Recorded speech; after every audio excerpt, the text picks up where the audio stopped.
Hello বন্ধুরা, আবার চলে এলাম তোমাদের সামনে নতুন একটি ভিডিও নিয়ে। সবার থেকে একটাই কথা শোনা যাচ্ছে, সেটা হচ্ছে ঢাকা বিশ্ববিদ্যালয়ে সেকেন্ড টাইম চালু হয়েছে। এটা কি আদৌ সত্যি কিনা সেটা তোমাদেরকে একটু বিস্তারিত ধারণা দেওয়ার চেষ্টা করব। চলো দেরি না করে সেই বিস্তারিত ধারণাটা তোমাদেরকে দেওয়ার চেষ্টা করি। সেটা হচ্ছে ঢাবিতে সেকেন্ড টাইম ভর্তি পরীক্ষার দাবিতে হাইকোর্টে রিট করা হয়েছে। সেটি এখনও বাস্তবায়ন হয়েছে কি হয় না সেটা আমরা এই তথ্য থেকে জানতে পারব। চলো আমরা সেই তথ্যটা জেনে নিই। সম্প্রতি ঢাকা বিশ্ববিদ্যালয়ে রাজু ভাস্কর্যের পাদদেশে বিক্ষোভ ও অবস্থান কর্মসূচি পালন করে বিশ্ববিদ্যালয়ের উপাচার্য বরাবর স্মারকলিপি প্রদান করেছেন শিক্ষার্থীরা। স্মারকলিপি দিয়েছেন শিক্ষা উপদেষ্টা বরাবরও। এবার তারা ঢাবিতে সেকেন্ড টাইম ভর্তি পরীক্ষার দাবিতে হাইকোর্টে রিট প্রদান বা আবেদন করেছে। সোমবার 18 নভেম্বর হাইকোর্টে রিট করেন আন্দোলনকারী শিক্ষার্থীরা। রিটে ঢাকা বিশ্ববিদ্যালয়ের ভিসি, প্রবেশী, রেজিস্ট্রার, ভর্তি কমিটি ও অন্যান্যদের বিবাদী করা হয়েছে। দ্য ডেইলি ক্যাম্পাসকে এই তথ্য নিশ্চিত করেছেন অ্যাডভোকেট বাইজিদ হোসেন।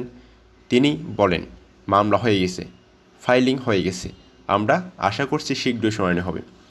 জানা গেছে উচ্চ আদালতে রিট দাখিল করেছেন ব্যারিস্টার হুমায়ুন কবির পল্লব, ব্যারিস্টার সোলাইমান তুষার, অ্যাডভোকেট নাইম সর্দার, অ্যাডভোকেট বাইজিদ হোসেন। আর রিটকারীরা হলেন আবদুল্লাহ আকবর আবরার ফাহিম, মোহাম্মদ ফারহান শাহরিয়ার নাইম, আশরাফুল হক শোভন, তাসমিয়া আলম সুনেহা, মারিয়া সুলতানা প্রমুখ। তারাও একদল শিক্ষার্থী ঢাবিতে সেকেন্ড টাইম ভর্তি পরীক্ষার দাবিতে আন্দোলন করেছে। আন্দোলনকারী শিক্ষার্থীরা জানান, দীর্ঘদিন থেকে সেকেন্ড টাইমের জন্য আন্দোলন করছে তারা। সরকার পতনের পর অনেকের অযৌক্তিক দাবি মেনে নেওয়া হয়েছে, কিন্তু তাদের যৌক্তিক দাবি বিশ্ববিদ্যালয় প্রশাসনকে এখনও মেনে নেয়নি। বিশ্বের শ্রেষ্ঠ বিশ্ববিদ্যালয় অক্সফোর্ডেও সেকেন্ড টাইম চালু আছে। বাংলাদেশের মেডিকেল কলেজগুলিতেও সেকেন্ড টাইম ভর্তি পরীক্ষার সুযোগ আছে। এছাড়া অনেক পাবলিক বিশ্ববিদ্যালয়েও তা আছে। তাহলে ঢাকা বিশ্ববিদ্যালয় কি এমন আছে যে সেকেন্ড টাইম দেওয়া যাবে না? আমরা স্বাধীন দেশে কোনো বৈষম্য মানি না। আমাদের দ্বিতীয়বার ভর্তি পরীক্ষার সুযোগ দিতেই হবে। ঢাকা বিশ্ববিদ্যালয়ের ভর্তি পরীক্ষার সেকেন্ড টাইম সুযোগের দাবি জানিয়ে আন্দোলনকারী শিক্ষার্থী তাসমিয়া আলম সুনাহা বলেন, আমাদের দাবি অত্যন্ত যৌক্তিক ও প্রাসঙ্গিক। কিছুদিন আগেও দ্বিতীয়বার পরীক্ষা দেওয়া যেত, এখন কেন যাবে না? অন্য বিশ্ববিদ্যালয়ে তো দ্বিতীয় সুযোগ রয়েছে। আমাদের দাবি মানা না হলে আন্দোলন আরও জোরদার হবে।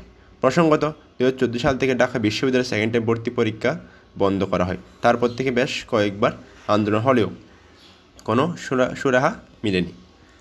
সো এ থেকে বোঝা যাচ্ছে যে তোমাদের এখনও পর্যন্ত কি হয়নি, ঢাকা বিশ্ববিদ্যালয় সেকেন্ড টাইম চালু হয়নি।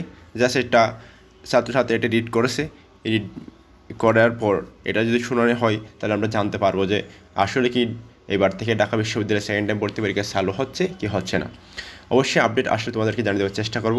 আজকের ভিডিও এতটুকু, আবার দেখা হবে নতুন কোনো ভিডিওতে। এ পর্যন্ত ভালো থাকো, সুস্থ থাকো, চ্যানেলটিকে সাবস্ক্রাইব করে পাশে থাকো। ধন্যবাদ।